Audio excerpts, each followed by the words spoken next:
হয়ে গেছি রান্না করে, গুছিয়ে গুছিয়ে রান্না করতে হয়। মাংসের কালারটা দেখবি। তাই আমি রান্না করলে তোর কালার আসে না? বল।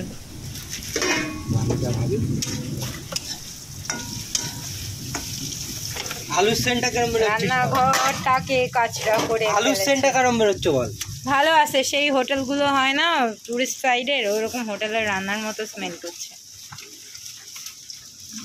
কিন্তু ওই সবে হোটেলের থেকেও বেটার খেতে লাগবে, আমি জানি। এবার খেয়েছি তো তোর রান্না, অনেক ভালো খেতে হয়।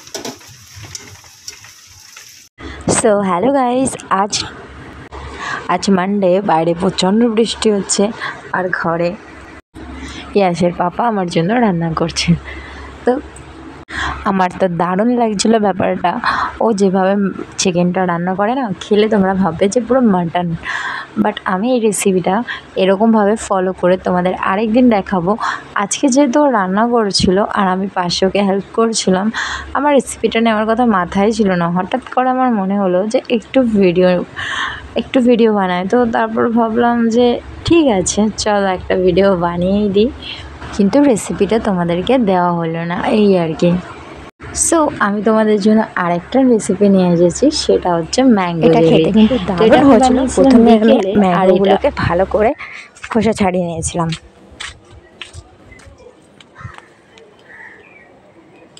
ছোট ছোট পিস করে নিয়েছিলাম। তারপর আমি একটা ছোট সসপ্যানের মধ্যে কিছুটা জল দিয়ে এটাকে ভালো করে সিদ্ধ করে নেব। ভালো মতো সিদ্ধ হয়ে গেলে এরপর আমি চেক করে নিলাম কি সিদ্ধ হয়েছে নাকি। দেখো সিদ্ধ হয়ে গেছে। সো এবার আমি এগুলোকে সব নামিয়ে নেব। নামিয়ে ভালো করে এটাকে গলিয়ে নিতে হবে। আমি কাটার সাহায্যে সব জল ঝরিয়ে একটা প্লেটের মধ্যে নামিয়ে নিলাম। এবার আমি এগুলোকে ম্যাশ করে নেব।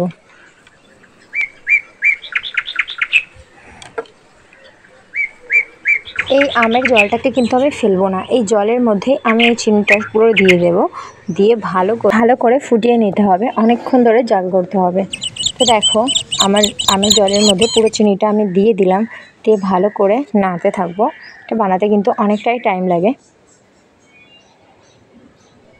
তো যাই হোক, এদিকে আমি একটু জলটাকে নেড়ে চেড়ে তারপরে আমি এখানে ম্যাঙ্গোগুলোকে ভালো করে গলাতে থাকবো।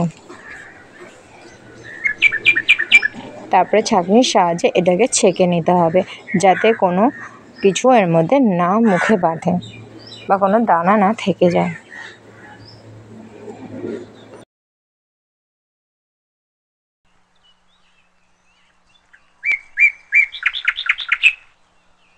এবার আমি ছাঁকনির সাহায্যে পুরো আমটা থেকে যে দানাগুলো আছে সেগুলো ছেঁকে আলাদা করে নেব। নিয়ে এবার আমি এটা সেই ফুটন্ত আমের আর চিনির যে জলটা ছিল সেটার মধ্যে দিয়ে ভালো করে মেশাতে থাকবো। এটা অনেকক্ষণটা টাইম লাগবে, এটা আরও অনেকক্ষণ ধরে করতে হবে। ভালো করে নাড়তে থাকতে হবে আর ফোটাতে হবে। একটা পর্যায়ে এটা জেলির আকার নিয়ে নেবে। মাঝে মাঝে দেখতে হবে যে এটা অনেকটা ঘন হয়ে এসছে কিনা।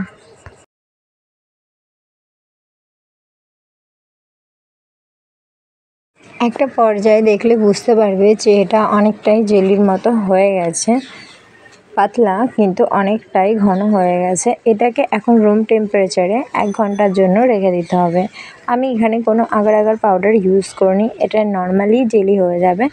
তো এটাকে আমি রেখে দেওয়ার পরে দেখো এখন আমি পাউরুটির উপরে লাগালাম, পুরো জেলির মতোই কিন্তু হয়ে গেছে। খেতে দারুণ হয়, টক মিষ্টি ম্যাঙ্গো ফ্লেভার।